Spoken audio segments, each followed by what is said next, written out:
Hi guys, for today's video naman ay nandito tayo sa SM. Ilalabas pala namin ng family ni Daddy dahil nga birthday din ni Ate Roda. Pero nauna na kaming apat na magpunta ng SM at ahabol na lang yung mga kasama namin guys. Dahil wala na tayong pera guys, kailangan munang kumuha ng pera ni Daddy. Napudpud na yung ATM guys, kakagasgas.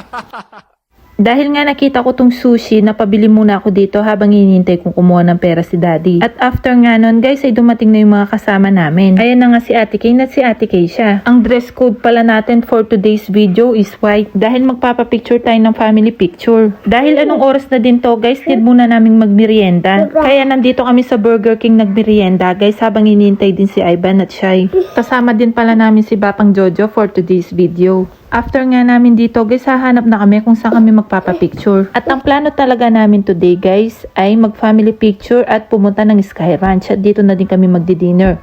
Kaso nga lang, late na kaming nakaalis guys. Kaya late na kaming nakapunta ng SM. Tapos sumunod sila lalong na late. Sumunod din sina Ivan lalo pang na late. Kaya hindi na sila nakapag-Sky Ranch. So, nandito na nga tayo guys. Dito namin napiling magpa-picture sa photo line. Naka-promo yung kinuha namin guys. Hindi ko na nga lang matandaan kung magkano.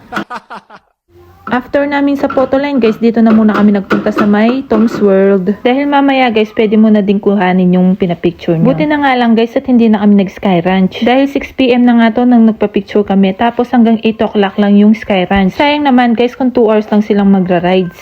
Kaya sabi namin guys, babalik na lang kami sa ibang araw.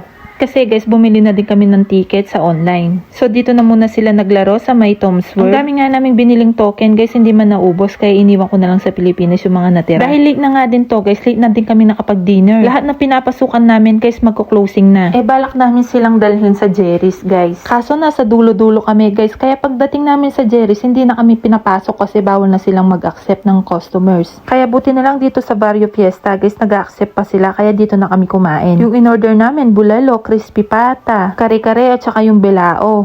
Kaya ayun guys, babalik na lang kami sa susunod para sa Sky Ranch. Kami na nga lang yung babalik guys, hindi na daw sasama yung mga biyanan ko. At after nga namin kumain guys, si Shai na lang at si Ivan yung kumuha ng picture frame. Dahil tulad nga ng sabi ko guys, sa dulo pa yun, sila nakamotor kami, sasakay kami dito sa may ibas. Tignan nyo naman sa Barrio Fiesta guys, kami na ata yung nagsara. Hanggang dito na lang guys. Thank you kung tinapos mo yung video. God bless. Bye!